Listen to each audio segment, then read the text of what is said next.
to order, and we're going to start with the Pledge of Allegiance.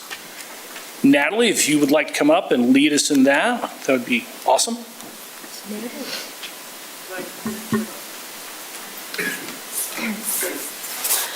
All right. I pledge allegiance to the flag of the United States of America and to the republic for which it stands, one nation, under God, indivisible, with liberty and justice for all.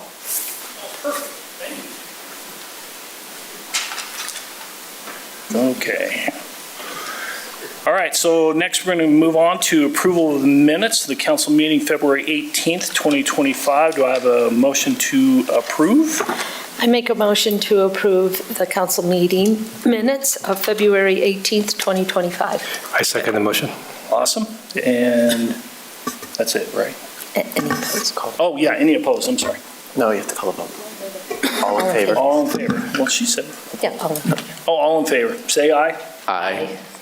Any Okay. opposed? Any opposed? Okay. Yes, sir. Yeah, so I need to excuse Diane Turner. She is not here today. Okay. All right. Okay. So moving on to citizen comments. Where's your little, the little saying? Thank you. Right here. Oh, yeah, okay. Comments will be limited to 3 minutes. Oh, step up to the microphone, state your name and city of residence, and fill out the required form. Oh, yeah, Patty's over there with the form.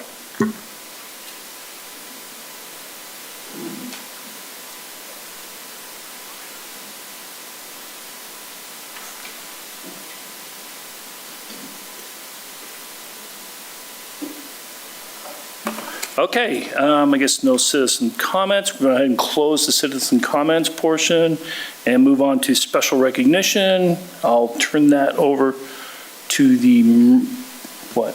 You. Yeah. What? Yeah, he's not here. Joey, did we change the? Oh my goodness. Did you forget? I didn't, we talked about it midday, but I don't know where they are. Okay, well, can we, it will be okay if they do show up, we do it Yeah. later? Yeah, I Okay, think thank you. so. Maybe he's on a call or something, right? Looking around and I thought, I don't see Tyson, but he's changed a lot, I think, maybe, but, Yeah. They could be on a call right now, but that's on the safety race. All right, so we'll work around that.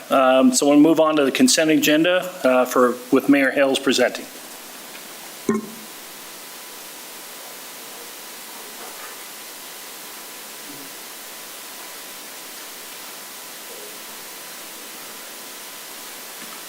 thank you. All right, we have two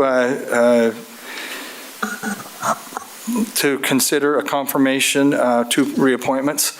First is a reappointment of John Presswich to the Public Safety Advisory Board for a term beginning February 1st, 2025 through January 31st, 2028. Another consideration of ours is to reappoint Andrea Washburn to the Public Safety Advisory Board for a term beginning February 1st, 2025 through January 31st, 2028. And Andrea and, I didn't see John, but Andrea? No, neither here. Usually the reappointments don't show we invite them, but they've seen you once and that's all they want to see you, so. Anyway, so those are the two that we would ask for your confirmation. Great, thank you, Mr. Mayor, and I'll speak on their behalf. They're my homies. That's where I came from. So do we have a motion to approve the consent agenda? I'll motion to approve the consent agenda as presented. I second the motion. Okay. Mayor, do you want, is he? No. Oh, that's time. Brooke? Oh, yeah. Brooke, would you take a vote, please? Mr. Hawk? Aye. Mr. Pickett? Aye. Ms. Cotter? Aye. Mr. Goodman? Aye. Thank you. Okay. Okay, consent agenda. Now we're on Yeah, public no, hearings.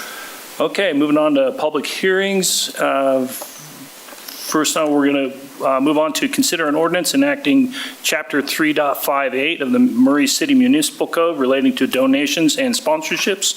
Kim Sorensen is presenting.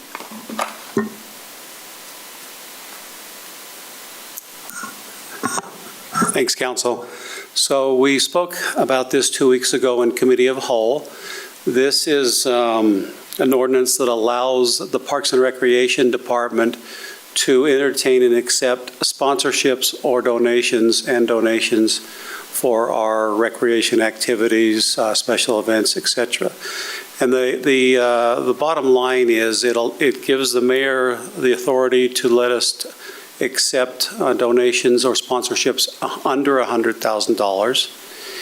Now, with the mayor accepting those or with us accepting those, there is a responsibility for the finance director to report to the council of what we have accepted over, I think it was quarterly or bi-yearly.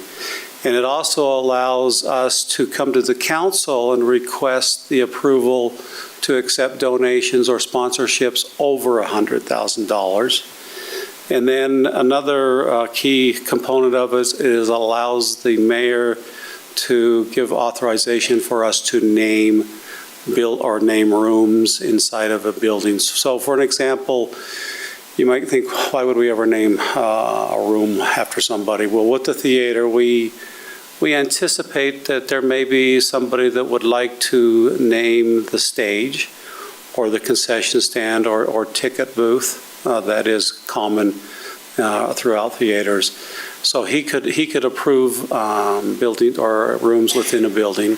Anything outside of the building or naming a facility, so naming the theater or naming the golf course or Murray Park after, we would need to come to the city council for approval. Any questions? Is it limited to rooms, or could you name like a bench? You could name a bench. Yeah, we could. A good question. Really, anything inside the building that's, I want to say minor, would be up to the mayor to approve that.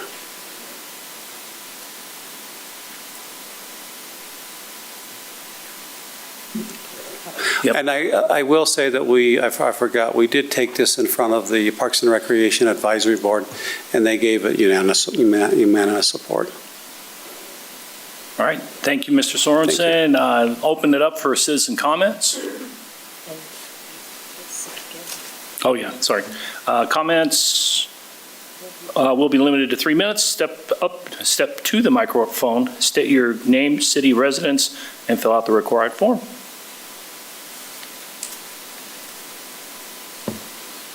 Okay, no citizens' comments. Go ahead and close the citizens' comments portion. Anything else from the council? Okay, Brooke, would you, I'm sorry, we need first. Do I have a first on this motion? Or, yes.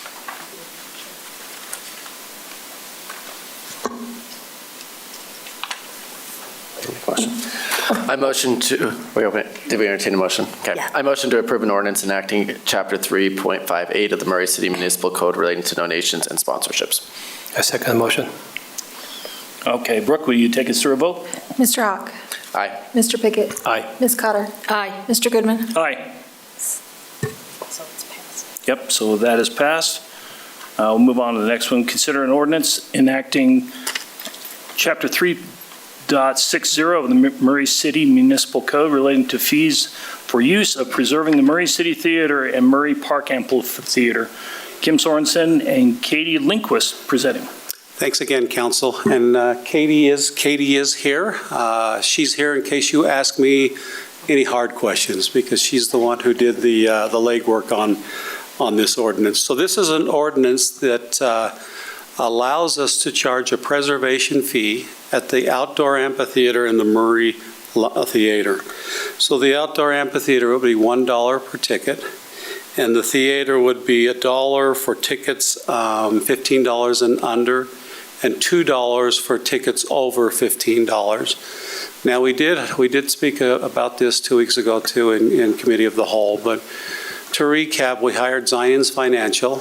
They put together a report. Their report came back and said the fee that we could charge up to was $4.36 per seat. It also excludes complimentary tickets, educational programming, and free rehearsals. So we also took this to the Parks and Recreation Advisory Board after you spoke about it 2 weeks ago. And their discussion was really similar and mirrored what you had talked about, that they felt like the fee was a little low.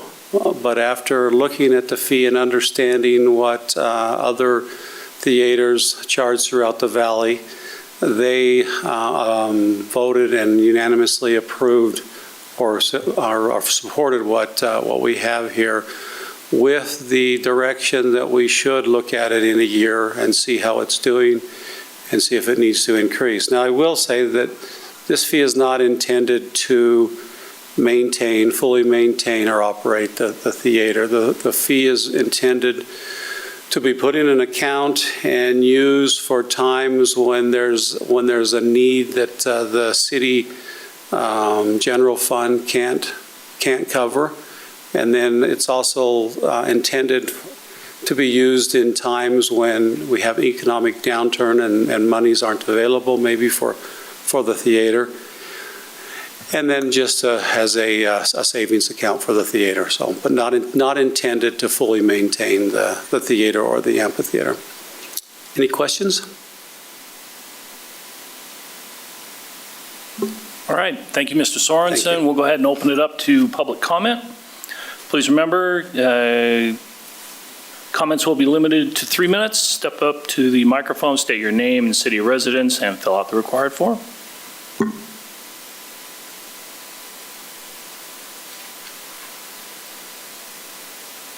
Okay, no public comment, so we'll go ahead and close that. And anything from the council?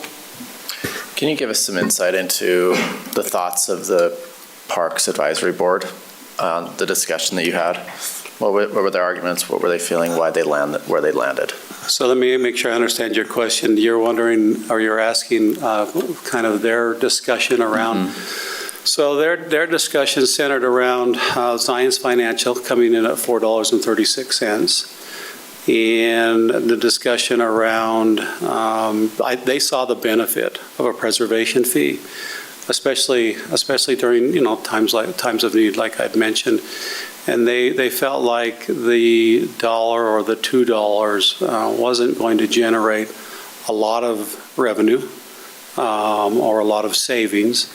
But as they talked about it, and I won't specify which ones were saying what, but as they talked about it and understood that the county this is what the county was charging, they saw that we shouldn't charge so much that if the theater wasn't successful, that we come back in a year or two and say, well, it's not successful because you're charging $4 a ticket.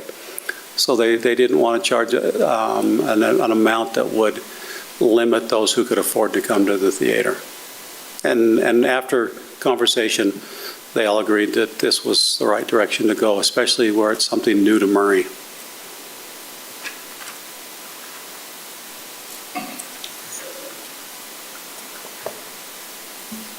So when we hold different events, we'll use the theater.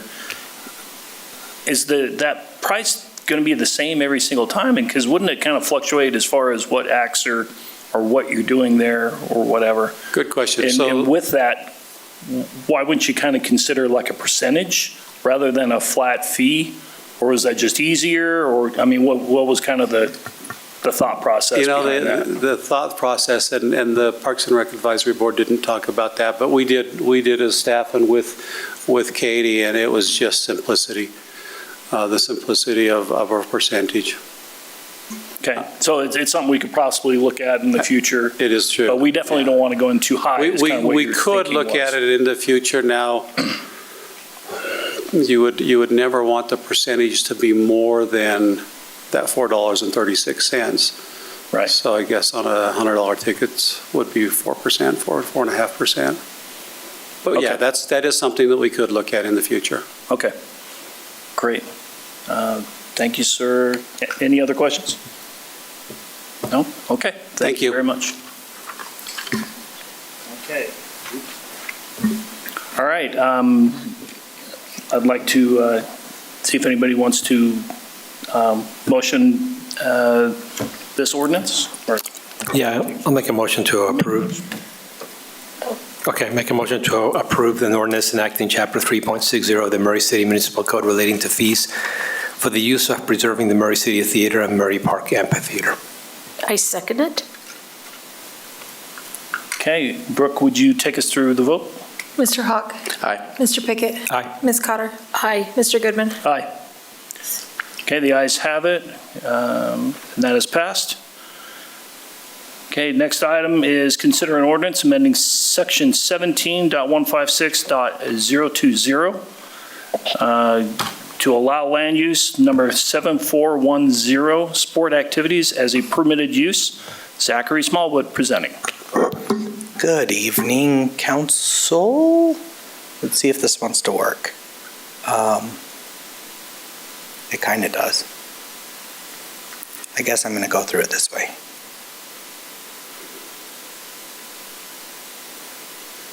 That's so weird. I have slides. I don't know why they're not working. So I'll just kind of start going through it. So this is a request from Another Round Golf to add a land use code. I believe I can't even remember the number now. 7410, I believe it is, to add recreational uses to the CN zone, which is the Commercial Neighborhood Zoning District. We worked with this applicant to propose this recreational use at a scale that would be the least impactful to neighborhood commercial uses. So we're proposing to keep that at 2,500 square feet or less. That is going to be pretty small, but with it being next to the neighborhood commercial area, we felt that that was going to be the best option. I apologize, I can't go through all my slides because this hates me for a moment. The Planning Commission did hold a public hearing, I believe, on December 19th and voted 5-0 to recommend approval to the City Council.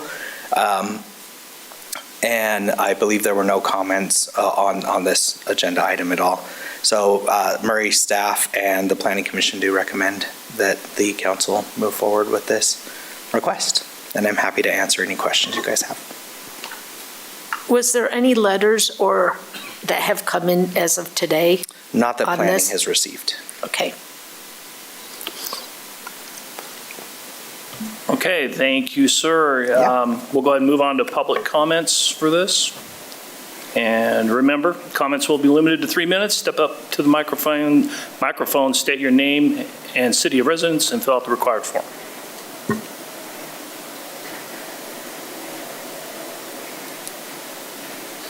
Okay, nothing heard. Go ahead and close public comments. Any comments from the council? Yeah, I have a question. Zach, will this allow alcohol sales on the property if we change the zoning? It could. It could, but I mean, any restaurant, it would be on premise. It wouldn't be like off premise. So it would be allowed within the property, but not necessarily off property. Okay, thank you. Yeah.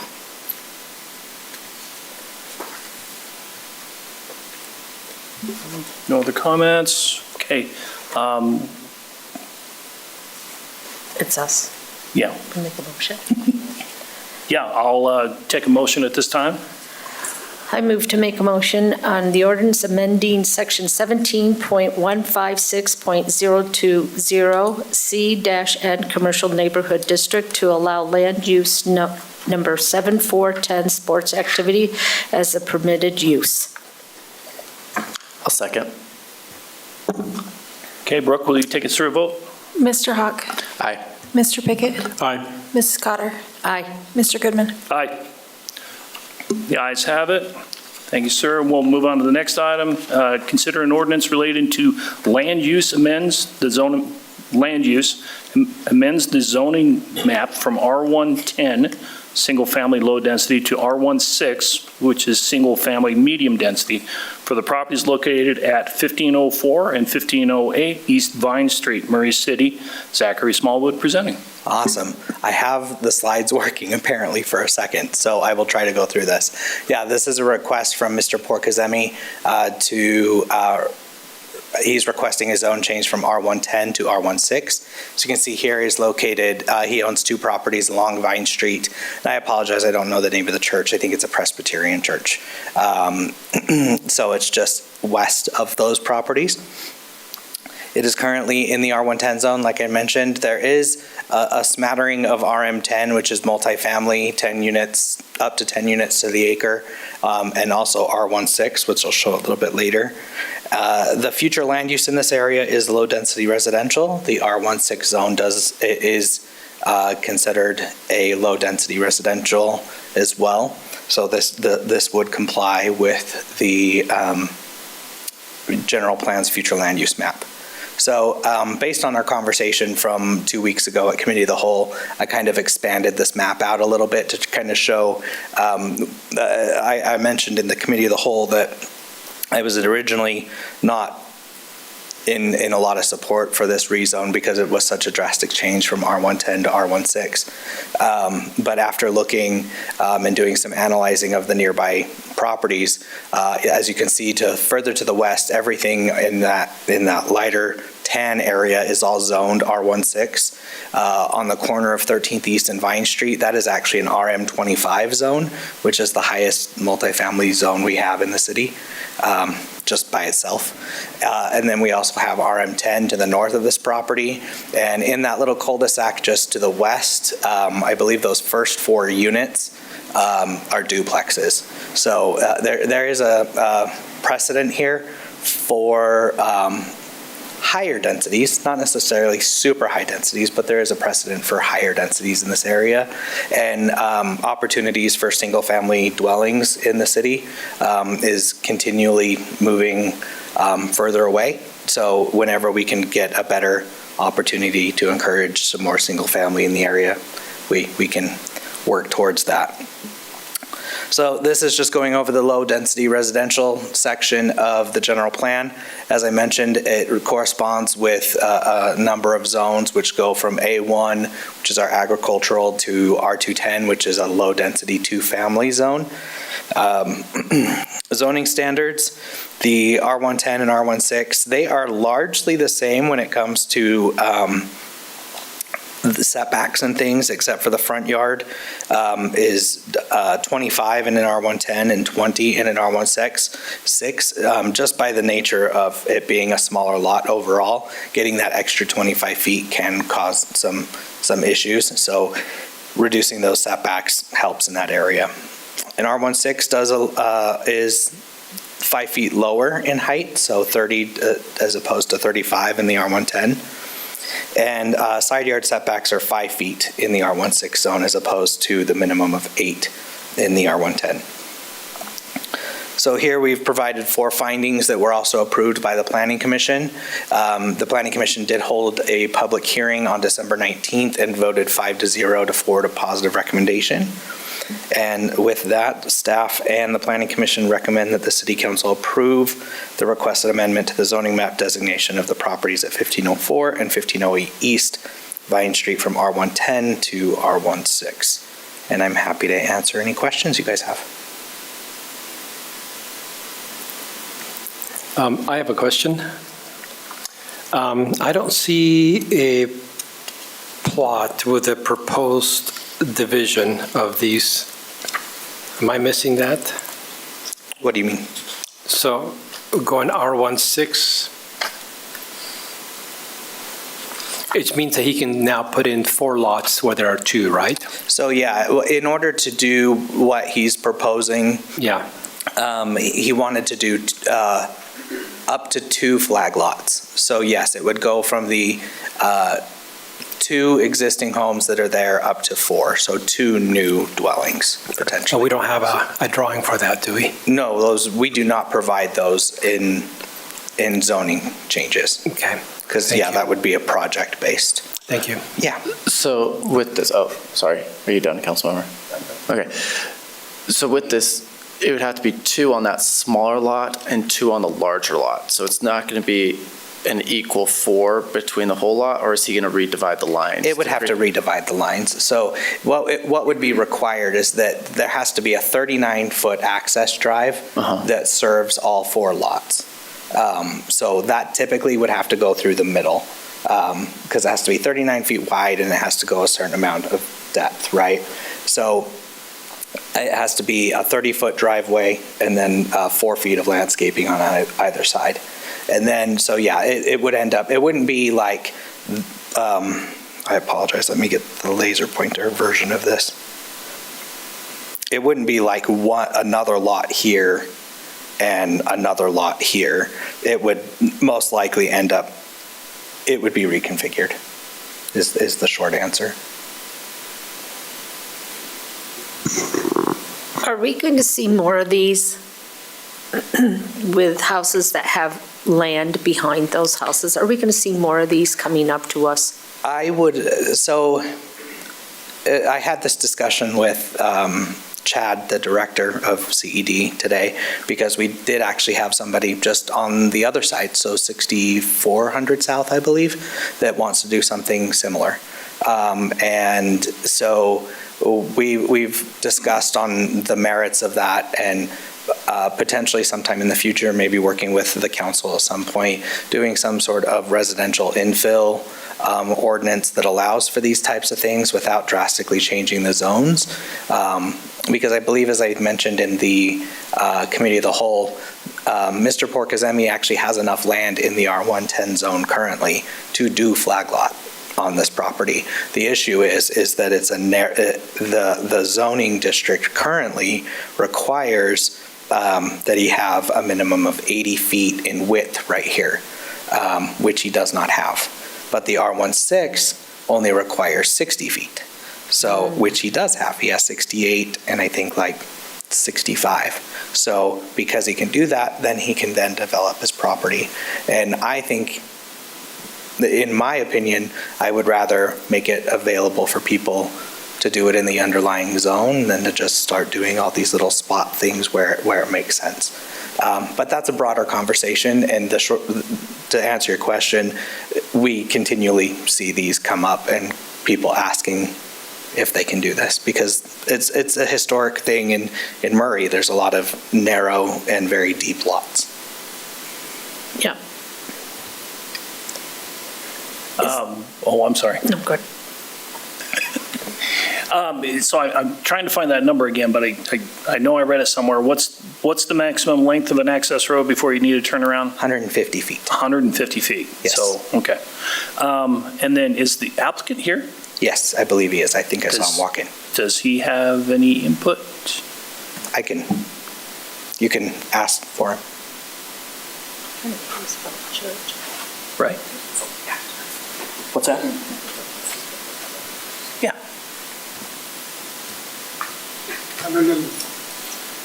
Good evening. Good evening, sir. If you'll state your name and address. I'm a little hard of hearing, but what was the question? I'm sorry.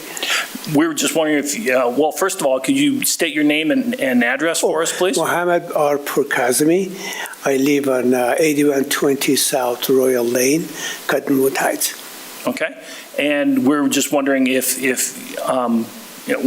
well, some of us have some questions for you, but if you have any, anything you'd like to add in addition to what Zachary has put or said, we'd appreciate that. I just simply want to be able to put 4 houses there.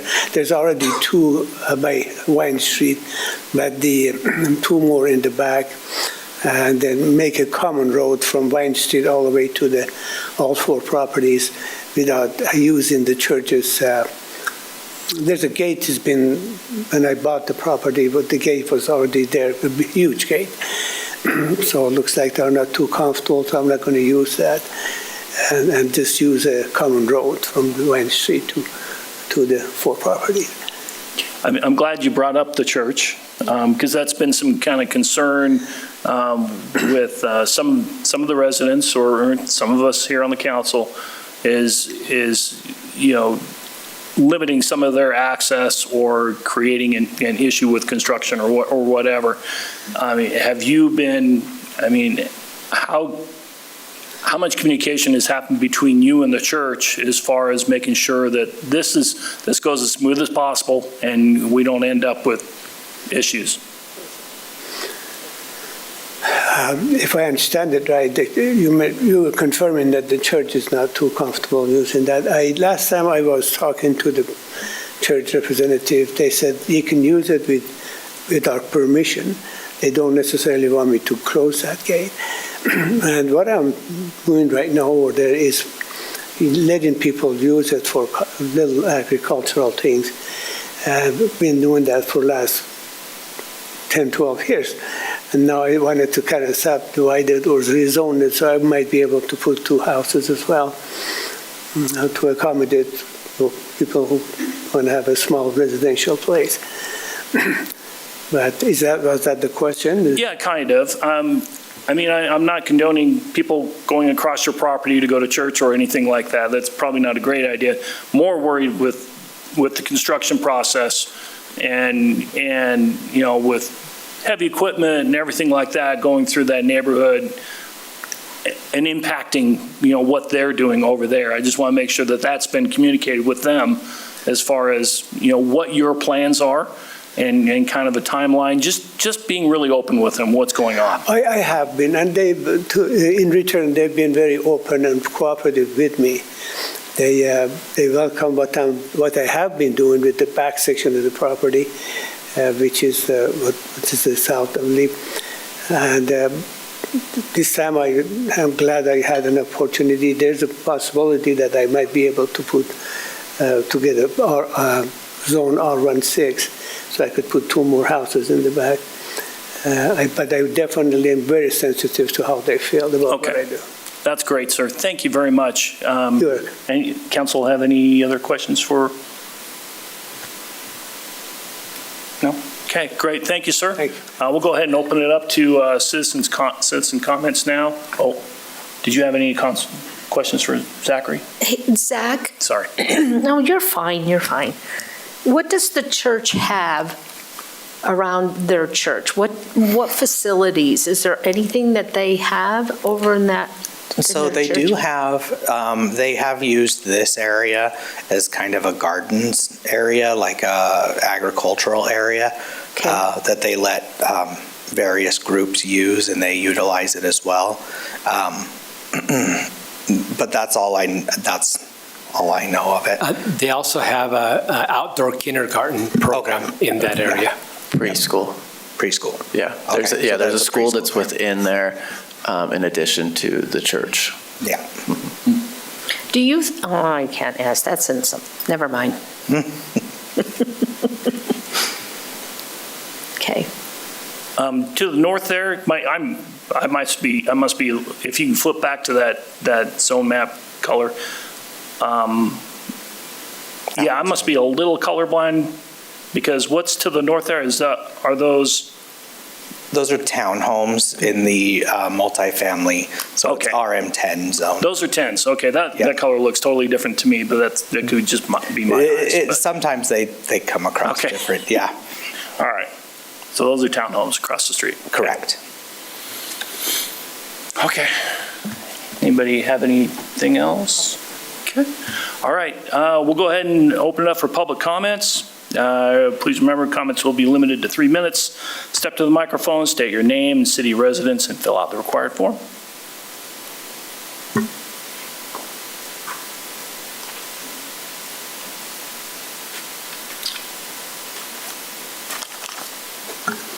Good evening, Council.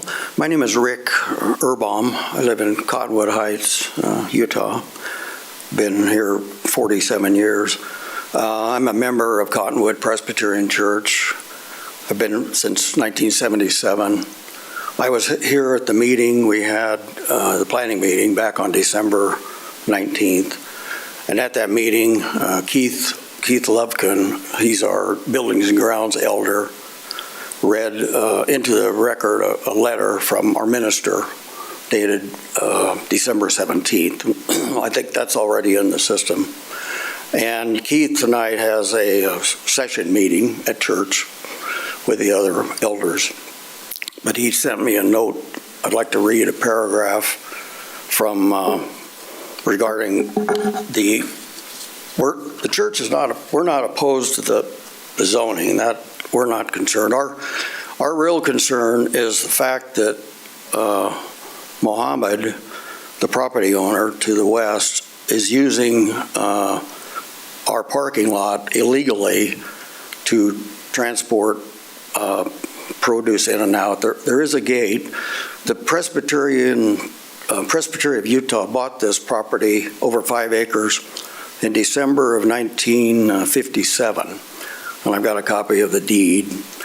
There is a fence and there is a gate, but there is no legal written easement across the church property to the subject properties to the west.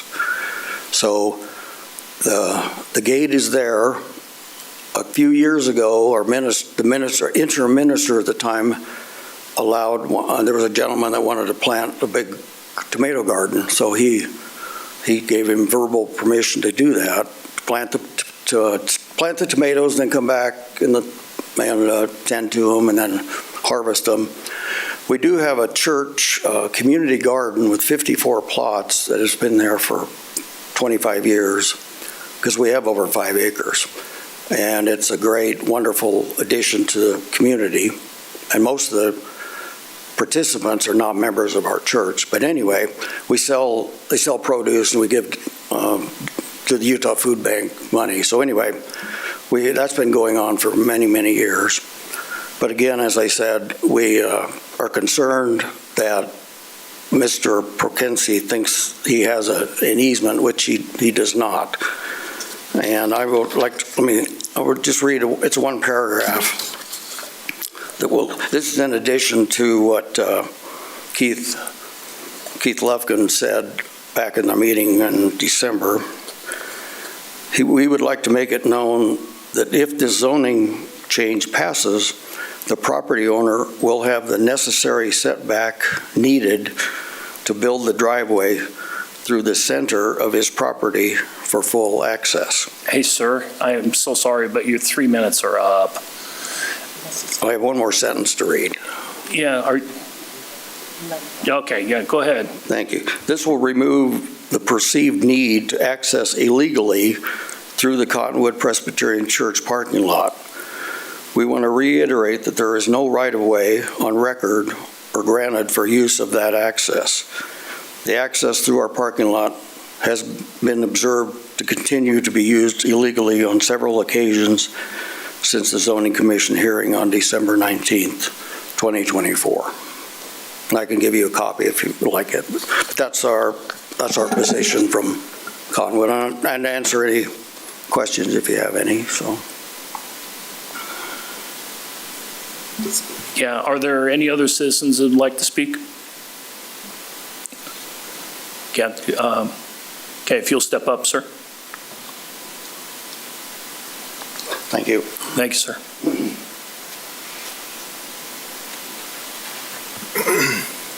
Okay, if you go ahead and state your name and your address, we'd appreciate it. All right, thanks. My name is Jacob Perry, and I live at 1500 East Vine, directly next to the properties that are in question here. And my husband and I, we bought our home there almost 3 years ago this summer, and we've really enjoyed our time, being there. We share a backyard with a community garden, also with a space where these tomatoes have grown, these organic tomatoes, and some fruit trees that Mr. Prokazi has planted back there. And being someone that lives right there, it's all the information that Mr. Smallwood, I know, shared is very compelling about the nature of the neighborhood and the kind of homes that are there. The households that are there. But in the space that we live between the church parking lot and our neighbor, there are there are 4 driveways, but that's serving 5 homes. And what this does is it create, and the reason for that, you'll be able to see it in the map, is that there's one that's set back and behind. And by putting in 2 more homes in this area, the street will just be a little bit more congested with parking. And right now already, there's visibility issues with trying to see traffic coming down from the west. And then we're just concerned that, with other, people parking along the streets, that we'll lose the ability to see traffic coming in from the east. And just making it a little bit more dangerous for us to exit and enter our home, mainly exit. We've also had issues with pulling out our garbage cans to the street, and also with getting our mail from our mailbox because of how people have parked in front of our mailbox. We don't know exactly the impact that this has had on mail deliverability at our home, but given that we're not able, privy to plans or to hold developers to their plans, when plots are rezoned, it just relieves this very open, chance of, of risk, danger, for me and my family. And it's a very unique case that probably wouldn't apply at other places along Vine Streets. Most of the homes are much further across, but it just so happens that in this little space, just to the west of these properties, we are very narrowly packed in already. Thank you. Appreciate it, thank you. Any more public comments? Okay, we'll go ahead and close the public comments section.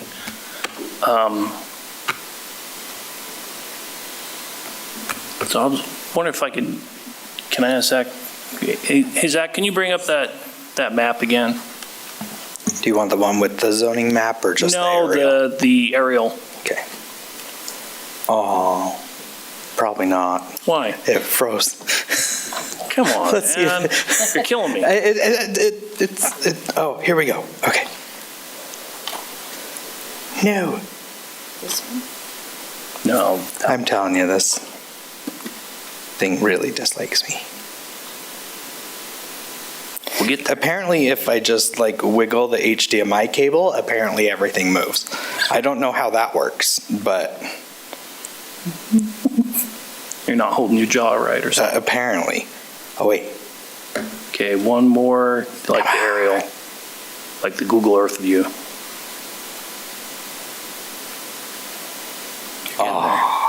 One more. I think it's 2 more, actually. Yes, keep going. Oh, going backwards. I'm trying, I'm sorry. Okay, There we go. let's hope it doesn't. Oh, It's okay, it's okay. It's going the other way. no pressure, Zach. Apparently, it is. Oh, my. It's going back to the last Oh. agenda item. So, I'm going to, and We love technology. this is great. oh, Okay. I think hey, Adam, you have a question did you have a question for Zach? As we're waiting for this PowerPoint to do its own thing, will you explain, is there anything we can do about this gate on the church as part of this? Or is it seem, I don't know, is there anything we can do? That's my question. So it is it's something between 2 private property owners. It would really be a civil thing. I know that if this gets rezoned and they come forward with a subdivision, it would be something we would be aware of, and that we can bring it up, make sure that there's nothing showing on any plats, any plans, anything like that. At the rezoning stage, no, there's not really anything. It's really just a dispute between 2 property owners, just like, fence disputes or trees or stuff like that. One thing I did want to talk about is potential construction on this. I think somebody brought up construction on the site. Our engineering staff is very strict about making sure that they stage their construction on site, so it wouldn't be impacting Vine Street going in, that stuff. It would all be done on those individual sites. But now it looks like this is calm and here. So now I can answer any questions. So just to clarify the question, there's nothing we can do. There might be some things when or at the planning level, at the further stages on the gate, but there's nothing at this stage we can do. And even at the subdivision level, not really. We can just make sure that there's nothing shown on any plans that show a gate. Okay. But overall, it's a civil issue between two property owners. The city doesn't get involved in those.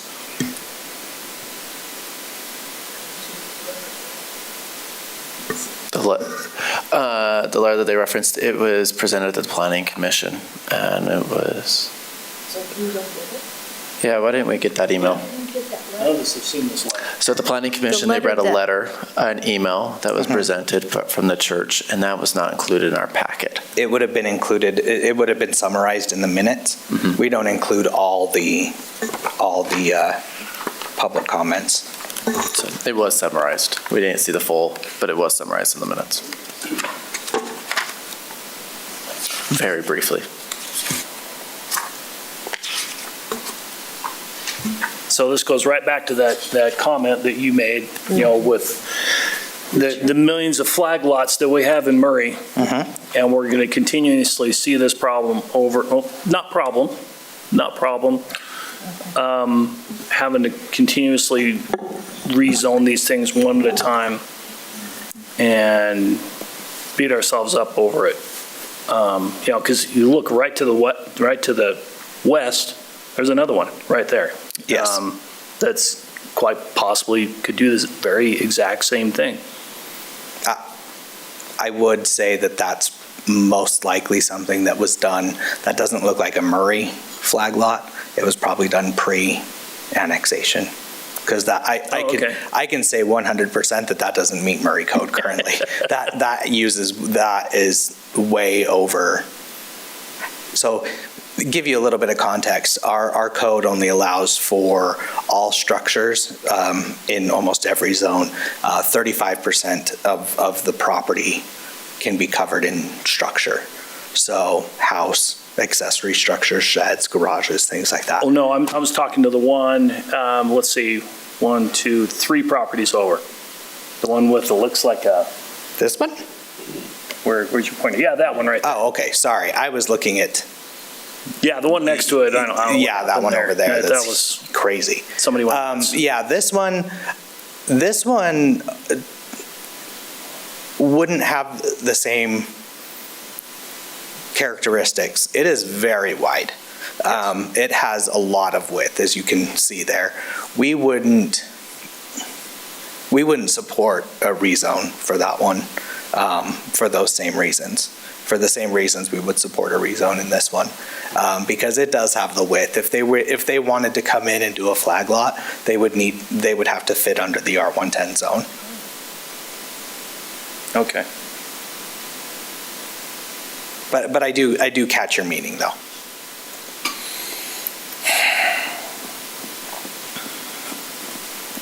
All right. Thank you, sir. Anybody else? Any more questions for Zachary? Okay. I'm not going to move the slides back, so I'll just leave it here. Thank you. I just think we need to make sure we differentiate the issues we're talking about here. One is zoning change. The other one is a neighbor dispute about a fence. Oh, yeah, totally agree. Yeah, the neighbor dispute about the fence has nothing to do with a zoning issue. Right. So it's a concern to me, but it has nothing to do with a zoning issue. We need to keep focused that this is a rezone request. Yeah, that's Kip's problem. I'll add, I talked to residents. I went and talked to residents over the weekend about this, and it was divided sentiment. Some were fine, some were opposed. You've heard some of the opposed today. So, there are people on both sides that are in close proximity to this rezone. So opposed for the same reasons, or? Yeah, opposed for the reasons that you heard, and others were supportive. So it was divided in this area. What were they supported for? What were some of the reasons why they support this? They didn't see any issues. It was a quick conversation. They didn't get into the reasons why, but their comment was, we don't see any issues with it. One of the places is also a business that's in there. The flag lot is a business, so they didn't have much input on it. The one we were talking about, that Zach is highlighting? Yeah. But if it's a business in a residential area, Yeah. how does that work? I don't know, but it does apparently. Well, I'm it assuming it shouldn't. was authorized before the annexation, and we just grandfathered it in its situation. Oh, yeah, this is the annexed area, isn't it? This was annexed in, 2005-ish? So Okay. I'm assuming that's why that was there, and based upon Zach's comment about the odd flag lot not meeting our standards, it was free. With the annexation and us now changing the zoning, do we grandfather the business in by rezoning it?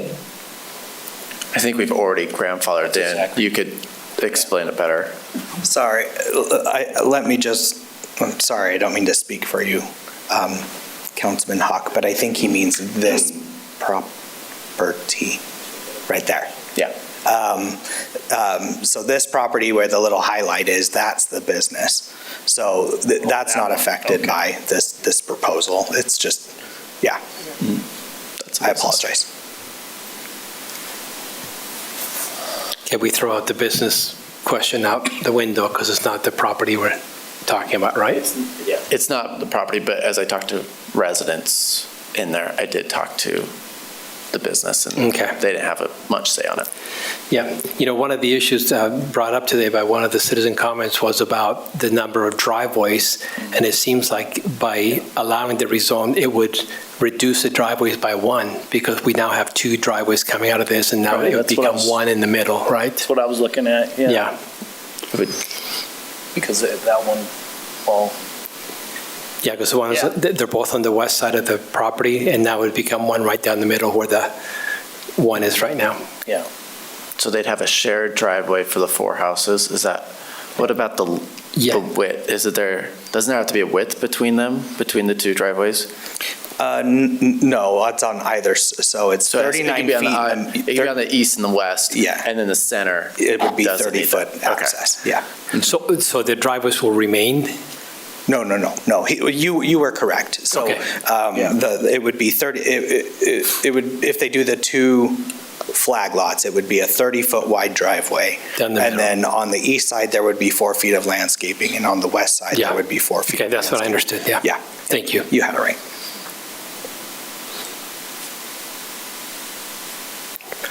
I have no more discussion items. Okay. All right. Okay, well, I'll go ahead and I'll entertain a motion.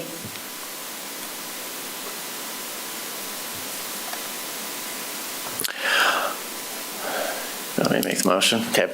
I'll make a motion to approve an ordinance relating to land use amending the zoning map from an R110 single-family low density to an R16 single-family medium density for the properties located at 1504 and 1508 East Vine Street.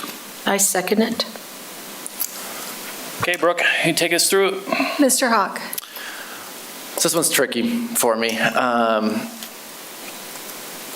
But I tend to lean toward that this is too dramatic of a change, going from an R110, because R110 is really close right there on the neighborhood, going to an R16 there. So, it feels too dramatic of a change, so I'm a no. Mr. Pickett?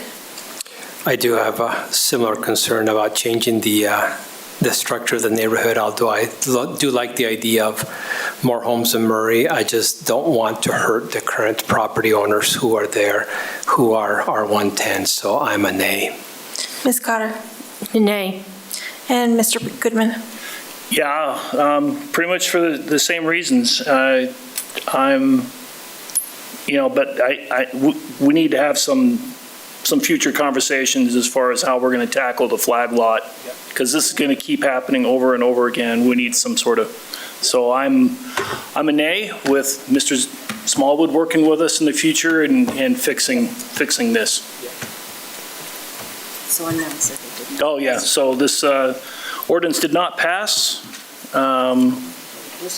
Yep, so we've moving on to, there's no business items, on to the mayor's report and questions. Well, I'll just bring this up again. I know we already talked about it in the committee of the whole, but May 2nd will be our, I don't know if they call it open house or not. I know she uses a different name, but anyway, open house for our museum mansion. And there'll be a time on that given tomorrow. And then also June 2nd will be the opening of the armory. So kind of cool. Got some big things happening. The theater's coming along. I went over and looked at it, and it'll be in 2027, but no, I'm kidding. I'm kidding. You pushed forward the date, 2027? Look at Wendy out there. Wendy's going, you're kidding me. Yeah, no, it's this year. It looks really good. It looks different. I went over and saw it about a week ago, and it's just totally different than what I'd seen. I mean, it's looking good. So can't sit still, but it's looking good. The next thing I have, Kim Sorensen asked me to just let you know, the bathrooms over at Murray Park, the center ones right there in the middle, were vandalized, were graffiti in and out at 4 o'clock today. And he just wanted to let you know that his staff's on it. They got on it immediately because it's easier to get off the sooner you get on it. And they've spent a few hours, 3-4 hours trying to, and so there's overtime involved. And I think that's what he really wanted me to let you know is sometimes you just don't know. Those things happen and a lot. And if we don't get it off, then it doesn't look good. So anyway, he just asked that I just mention that. Was that a ploy for the overtime? Is that what you're trying to do? Because I saw Adam laugh when I've already been thinking that until Adam laughed. Yeah, anyway, so we have great employees. That's really what he wanted me to bring up, as they jumped on that real quick and are getting it removed. But it's a lot of manpower to do that. So anyway, that is my report. On that positive note, What? On that positive note, should have talked about the armory and the mansion last, so that's all I have. Thank you, Mr. Mayor. At this time, I'll go ahead and adjourn the meeting.